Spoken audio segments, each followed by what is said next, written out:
दोस्तों सब्सक्राइब कीजिए गुरुजी है ना ऑनलाइन चैनल को और दबाएं इस घंटी को नए वीडियो के लिए। तो मैं ब्रिजलाल किलका हाजिर हुआ हूँ एक नए वीडियो के साथ। आज पढ़ेंगे राजस्थान के भूगोल के अंतर्गत राजस्थान की नदियाँ, और राजस्थान की नदियों के अंदर मैं पहली नदी की बात करूँगा। आज विस्तार से बात करेंगे लूणी नदी, और लूणी नदी के बारे में अपन जानेंगे। तब देखते हैं जो लूणी नदी है उसका जो उद्गम होता है वो कहाँ से होता है, और उसके बहाव क्षेत्र को क्या कहते हैं, और ये कहाँ पर जाके विलुप्त हो जाती है, इसकी लंबाई कितनी है, इसकी सहायक नदियाँ कितनी है, तरह तरह की जो भी जितनी भी लूणी नदी से जितनी भी जानकारियाँ होंगी वो अपन आज इसकी वीडियो के बारे में बात करेंगे। चलिए दोस्तों स्टार्ट करते हैं। लूणी नदी है उसका जो दूसरा नाम है लूणी नदी को वो बोलते हैं लवणाद्री या लवणवती। ये मैं आगे बताऊंगा, आगे के सेक्शन में बताऊंगा कि इसे लवणवती क्यों कहते हैं या लवणावरी कहते हैं। यानी कुल मिला के बात है, लवण शब्द आ रहा है, इसका मतलब इसको खारी नदी के नाम से, खारी नदी यानी लवण या हर वर्ड में आ रहा है, इसको मतलब कहीं ना कहीं इसका पानी है वो खारा होता होगा और उसकी वजह से इसको इस नाम से अन्य नामों से जाना जाता है। चलिए बात कर लेते हैं ये जो लूणी नदी है इसके उद्गम की बात कर लेते हैं। ये अजमेर से निकलती है, जो नाग पहाड़ है अजमेर के वहाँ से निकलते हैं, यहाँ से अजमेर से नाग पहाड़ से ये निकलती है लूणी नदी। और उससे पहले जो दो नदियाँ यहाँ पर आकर मिलती है लूणी के अंदर, और उसके बाद में ये लूणी नदी कहलाती है, उन नदियों की बात कर लेते हैं। इसका जो उद्गम स्थल है जो लूणी नदी का, सागरमती, और पुष्कर से आने वाली एक नदी होती आती है वो उसका नाम है सरस्वती। तो सागरमती और सरस्वती, पुष्कर से एक नदी आती है सरस्वती नाम से और एक सागरमती, ये दोनों जिस स्थान पर मिलती है और मिलने के बाद क्या कहलाती है लूणी। तो यहाँ से मान लीजिए ये सागरमती आई, यहाँ से पुष्कर झील से ये सरस्वती नदी आई, और यहाँ पर इस स्थान पर जहाँ पर ये मिली वहाँ से ये क्या कहलाएगी लूणी नदी। तो यहाँ पर इसका नाम हो गया लूणी नदी। ठीक है, इसका प्राचीन नाम था वो लवणवती नाम से जाना जाता है। अब हम बात करते हैं, जब इंडिया की जीके की बात करते हैं, जब गंगा नदी कहलाती है, जब वो दो नदियों के मिलने के बाद में ही तो कहलाती है गंगा नदी। इसलिए इस प्रकार आप लूणी नदी में सरस्वती और ये सागरमती नदी के मिलने के बाद भी ये क्या कहलाएगी लूणी नदी। तो इसका उद्गम मैंने आपको बता दिया, उद्गम यहाँ पर कहाँ से, अजमेर के जो नाग पहाड़ है वहाँ से इसका उद्गम होता है, और इसका जो भाव क्षेत्र है वो अजमेर से निकलने के बाद में ये नागौर पड़ता है दोस्तों, नागौर के बाद में ये पाली, पाली के बाद में यहाँ पर ये जोधपुर होती हुई बाड़मेर में प्रवेश करती है, और बाड़मेर से ये जालोर की सीमा बनाती हुई गुजरात के कच्छ के रण में जाकर विलुप्त हो जाती है। तो ये था जो लूणी नदी है उसका जो क्षेत्र है वो 6 जिलों में बहती है। एक नंबर बात, जो पहला जिला है वो अजमेर, दूसरे जिले की मैं बात कर लेता हूँ वो नागौर, यानी कितने जिलों में बहती है वो अपन जान लेंगे यहाँ से नागौर। तीसरे जिले की मैं बात कर लेता हूँ वो है पाली, चौथे जिले की मैं बात कर लेता हूँ वो है जोधपुर, और पांचवें जिले की मैं बात कर लेता हूँ वो है बाड़मेर, और छठे जिले की मैं बात कर लेता हूँ वो है जालोर। तो जालोर लूणी नदी है वो 6 जिलों के से बहती हुई गुजरात की जो कच्छ के रण है वहाँ पर विलुप्त हो जाती है। चलिए बात कर लेते हैं जो लूणी नदी है उसकी लंबाई की बात कर लेते हैं। इसकी लंबाई 495 किलोमीटर है, और राजस्थान के अंदर इसकी लंबाई है वो है 320 किलोमीटर। चलिए ये लूणी नदी की बात हो गई, उसमें बाद में बात कर लेते हैं। इसका जो जल है वो बालोतरा तक तो क्या है मीठा, और बाद में खारा हो जाता है, अतः लूणी नदी को लवणवती के नाम से जाना जाता है। मैंने यहाँ पर बताया था इसको लवणवती के नाम से जाना जाता है। क्यों जाना जाता है कि इसका जो जल है लूणी नदी का वह बालोतरा तक तो है मीठा, ठीक है, और बालोतरा के बाद में क्या हो जाता है खारा हो जाता है, इसकी वजह से इसको लवणवती के नाम से जाना जाता है। चलिए ये बातें हो गई, बहुत ही उम्दा तरीके से बातें होगी जो एग्जाम की टाइप से क्वेश्चन आते हैं। इनमें से जो पश्चिमी राजस्थान की ये महत्वपूर्ण नदी है, और क्योंकि इसमें जो मरुस्थलीय प्रदेश है वो प्रभावित होते हुए शुष्क धरती है, इस क्षेत्र के निवासियों की ये प्यास बुझाती है, इसलिए जो पश्चिमी राजस्थान है उसकी ये जो महत्वपूर्ण नदियों में से एक कही जाने वाली लूणी नदी है। अब लूणी नदी के बारे में कुछ बेसिक्स वो हैं वो क्लियर कर लेते हैं। इस लूणी नदी के बारे में मैं बता देता हूँ कि अजमेर पुष्कर की जो पहाड़ियाँ हैं वहाँ पर अगर अधिक बरसात होगी, यानी अजमेर पुष्कर की जो पहाड़ियों से ये निकलती है वहाँ से अगर ये अधिक बरसात होगी तो बरसात के बाद में क्या होगा, इस नदी के अंदर जो बाढ़ आएगी वो कहाँ पर आएगी, ये आएगी बालोतरा बाड़मेर में, इसके अंतर्गत बाढ़ आ जाती है। अब बाढ़ आने का कारण क्या है वो है क्योंकि ये नदी के जो पार्ट हैं, इस आसपास का धरातल है वो नीचा है, इसलिए यहाँ पर बालोतरा, यहाँ पर अगर बारिश होगी तो बाढ़ कहाँ आएगी, बाड़मेर के बालोतरा में। तो ये मैंने आपको बता दिया। और लूनी नदी का जो बहाव क्षेत्र है जालोर में, बहाव क्षेत्र को क्या कहते हैं, नेड़ा कहते हैं, नेड़ा या रेल कहते हैं। ठीक है, ये जालोर के अंदर इसके बहाव क्षेत्र को नेड़ा या रेल कहते हैं। चलिए अब बात करेंगे लूनी नदी की प्रमुख सहायक नदियों की बात करेंगे। ये तो होगी लूनी की बेसिक्स बातें, जिसमें मैंने लंबाई बता दी, इसका बहाव क्षेत्र बता दिया, जिले बता दिए।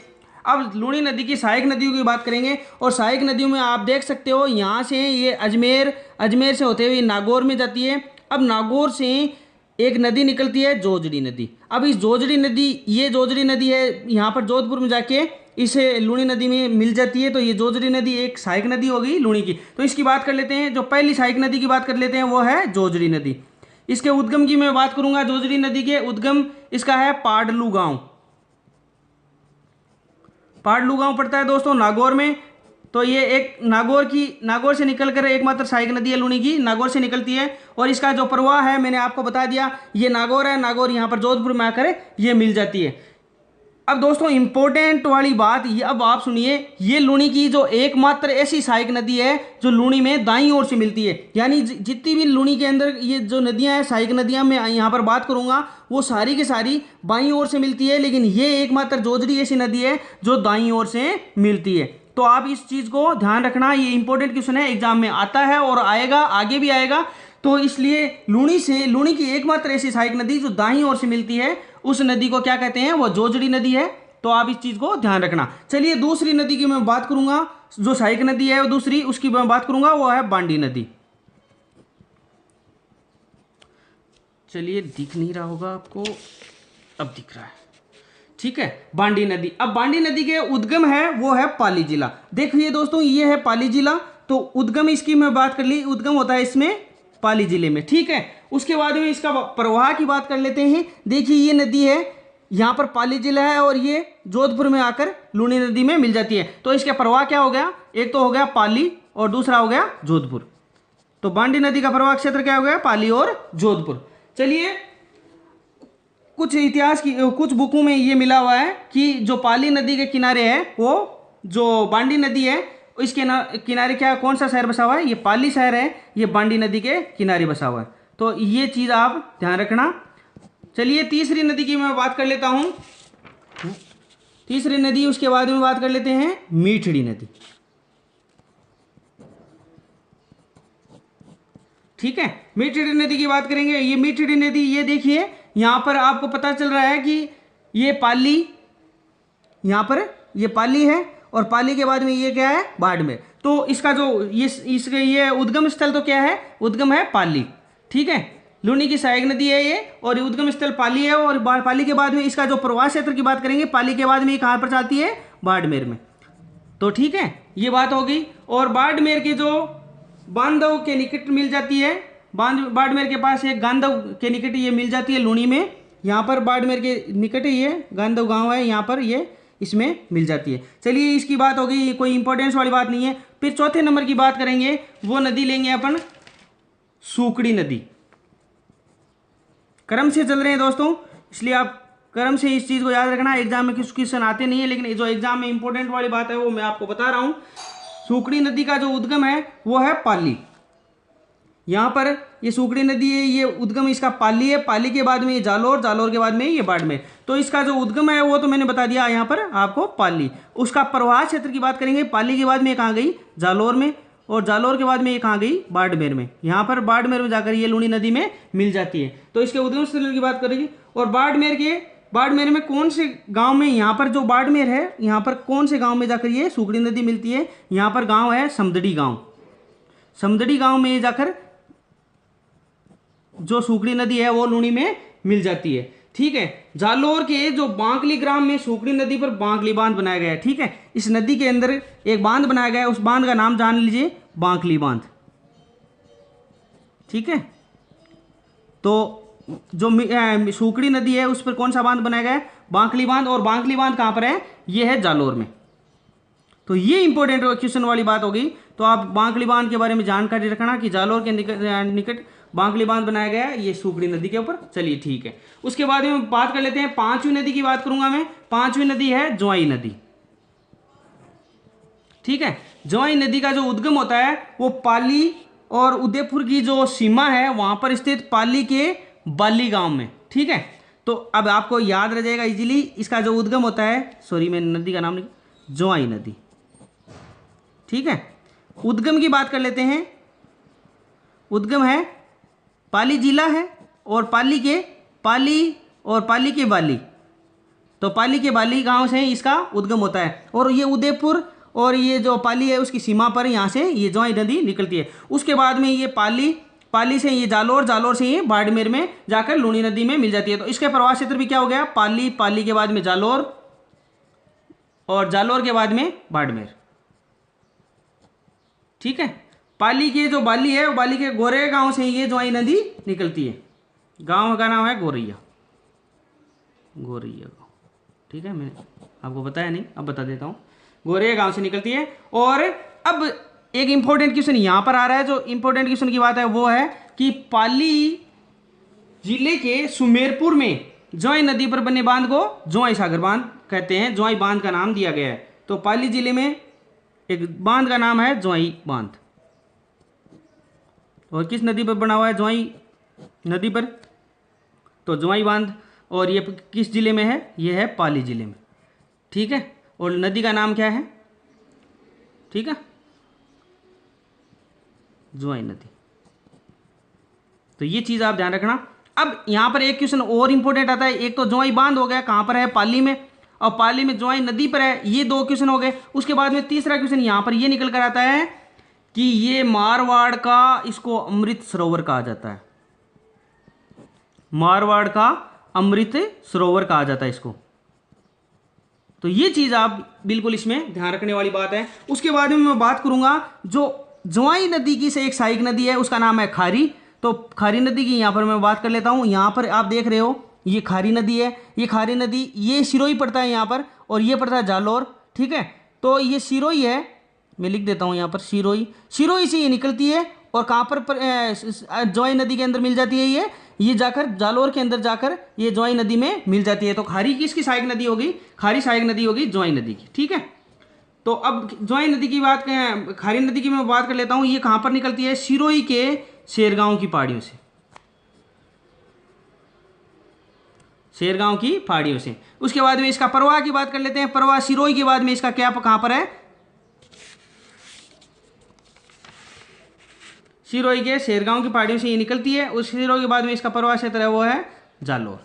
ठीक है, अब ये मैंने आपको बता दिया। और उसके बाद में जो नेक्स्ट नदी है वो यहाँ पर, जो ये नदी खारी नदी है यहाँ पर मिलती है, ये जालोर के साहिला गांव है, वहाँ पर ये जाकर मिल जाती है। तो मैं आपको यहाँ पर बता देता हूँ, साहिला गांव के अंदर जाकर मिल जाती है। अब जो नेक्स्ट नदी की, जो लूनी नदी की सहायक की बात करेंगे वो है सागी नदी। ठीक है, सागी नदी का साहब उद्गम होता है जालोर की जसवंतपुरा की पहाड़ियाँ। तो ये है सागी नदी और ये है अपना जालोर। तो इसका जो उद्गम होगा वो है जसवंतपुरा की पहाड़ियाँ, जालोर के अंदर जसवंतपुरा की पहाड़ियाँ। और उसके बाद में ये जालोर में बाड़मेर के पास, यहाँ पर ये बाड़मेर की सीमा और बाड़मेर के पास लगभग गांधव गांव के निकट जाकर ये लूनी में मिल जाती है।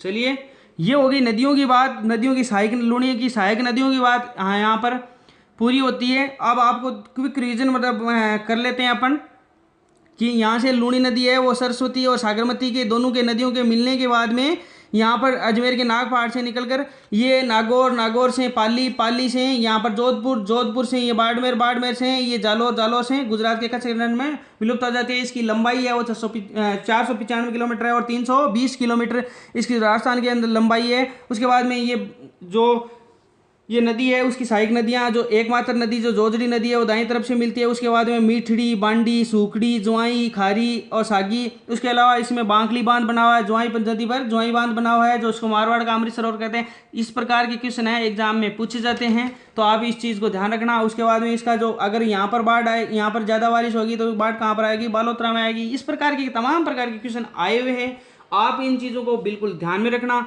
ताकि आप ज़्यादा से ज़्यादा लूणी नदी का क्वेश्चन आए तो आपके क्वेश्चन गलत नहीं हो। धन्यवाद दोस्तों। अगर ये वीडियो आपको पसंद आए तो नीचे जाके कमेंट कीजिए, लाइक कीजिए, डिसलाइक कीजिए, कोई फर्क नहीं पड़ता दोस्तों। अगर आपको ना पसंद आए तो आप डिसलाइक कर सकते हो, लेकिन कुछ तो कीजिए। और अपने आसपास सफाई जरूर रखिए दोस्तों। धन्यवाद। राम राम साहब।